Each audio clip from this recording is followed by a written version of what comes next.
An an 2015, chuir sin eolas Max Caulfield agus Chloe Price, an sa chiad gama Life is Strange. Cád is 10 bliana is sin, ha sin na cantín sodí sláán rí sin díist character seo. I dhíist. Siúg, chané chiad trip ha sin críoch scéalach Max agus Chloe rain, ha chur sin ag jeirigh Life is Strange, agus an nuair sin I dhíist ag jeirigh Life is Strange Farewell, agus an ist son an tres am le Life is Strange Reunion. Mar ha fis ag cúteacu ha mi go ma jail na gemichin Life is Strange. Ha na ciad chéhar gemanan an san tre cúte na gemanan a Charlam, agus eis go bi mi se clúchatar gemanan. Ach fa mi checkfach mi ein Life is Strange Reunion. Curson, well, fa an gema mi erig an san tre double exposure na bhrísigh dúil gun checkú. Agus charami cínteach go an gema úr seo na seaad. An rá, well, cúma bhacáiad agus chíisih. Ach, mas cam mi sin, ma hasisifir an taich go chumórí se channel, súnig go bhanistin leor an bhartach ach mi cheannach. Ha a mes gluar an bia rí eutin vo Studerubar Press, vo charlin in leurichin, agus vo imitach vu ile. Irnja ha kofi akin, agus súnig of taich go chumórí sin channel le vi a tors not na ragain. Ganúding go seo dhéanamh gunnar taich agus mar sin míle taing, agus moréil cumas ac of taich go chumá leiricid na gafdrach. Tuci mi go bhfuil sin nula an an G's na láin seo. Ceart maha. Life is Strange Reunion. Ansa gemma seo is tusa Max Caulfield, ché is urin chím a hiúnta gadeis. Agus is tusa cúteach Chloe Price, ché a ha macu argument. Sinna chuach go hiice. I clúiche mar a díist seo, ha fiachin rí stat a chur tenne a ha dala háisiige lár na bharach. Chanéal is agad háisiige neo chur son, agus ha agad rí jiffer díomhar an uasclaigh an na láin a hacad. Cúteach, ha rutigin áid a tachart le Chloe, is í a feichgin agus a cainach a gur rutin nach da hachargí, ha agad rí frickerstein sin cúteach. Ha scéalach go gama díirech ceart go leor. Na roiine na rainú an sa gema mi erich, chanéad go mór an jiffer a seo. Na roiine na níú an sa gema seo, well, chahí iad san go mór an jiffer a bharach. Se cria a gema an daimh a haun etar Max agus Chloe. Se sin over ceannach go gema, agus ha lán is ag 19 games a rainin gema, gun ceannich daine an gema son an daimh sin arachuch. Agus ha sin gam horst gan chiad triplet leis a gema. Ha fólaseach gra mian ericid cool imig roin a rein studio.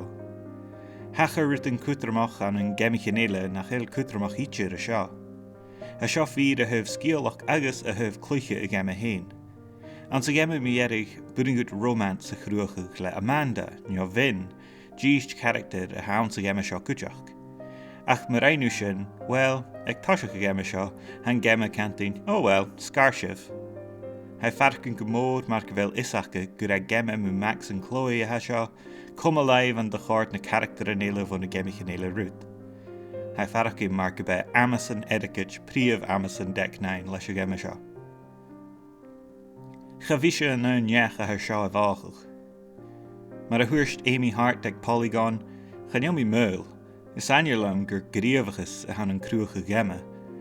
A chan ganiad fíranseach ag Deck 9 le Reunion I cur iwne chamór orm, sgyn begin a Jeemus vi canting gur droch fanfiction a haun. Agus scríb Kenneth Shepard ag Kotaku go bhfuil Deck 9 I brísigh soul Life is Strange or some peace fanfiction book. Íoch Deck 9 a hula dunne chumal talíte, an an trich go bhí sin a társgain Joe Elling. Ha Deck 9 a dollar asher pingan scéalach, no genu retcons, a ha cur scéalach gan na gemichin éile tuahol. Vig a mar vi dalku film Avengers eichgin is at the canting, oh, kinda get their Spider-Man. Well, had the vasich Uncle Ben eacher, hai tuta actually. Ha biarstas ans na gemichin éile Life is Strange nach euri larach an seo cúteach. Chan éile farachgi mar go bhfuil soil slán an, ach mar nach éo na characterin agus na shalian ach nam fallasin, njon an cardboard cutouts. Ha an tanya sin feed a hef clúiche a gema cúteach. Chanéal táiseach an dormh an sa gemme, chanéimú dín sin a chlachcaigh mór an ítead. Agus cúteach, churat aiste ghainte na ruta na sáirite me Life is Strange.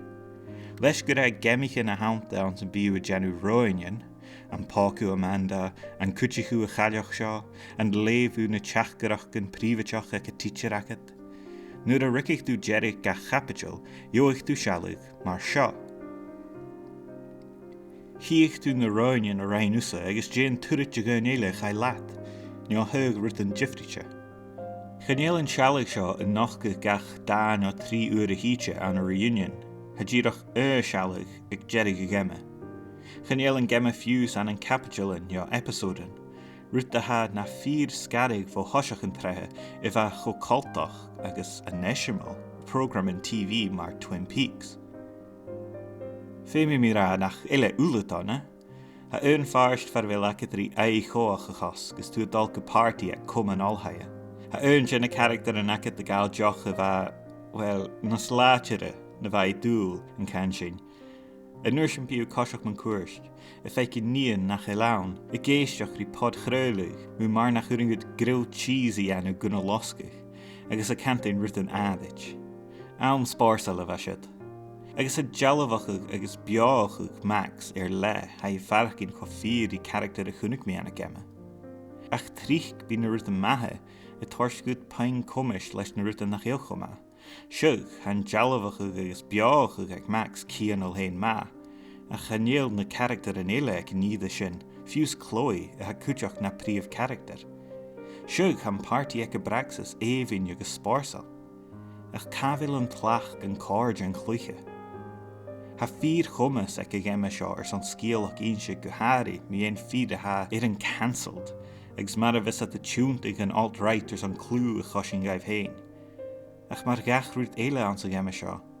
Cha bhí an gemme is scrút ag an sceáil sin ga níre buringa. Ula go léir, ha farach I marcar ar Deck 9 Games ar san gemme scoileach I chosnig ericad gaibh, an áte mar a han de gemmich in Life is Strange arach gin out san am galaf. Sa bhéirle, chuirín rush job Sa gáalaigh, stocha gon canning go bhfuil follach. Nuair a háisich in gemme Life is Strange, big erip sa acam gon big Joe scéalach rám, le character an insinach, díomh ar an neánach rí nuasclúg, agus go big herb, agus cria an sa gemme. An sa gemme seo, chanéal an bethe áirit, ach féin.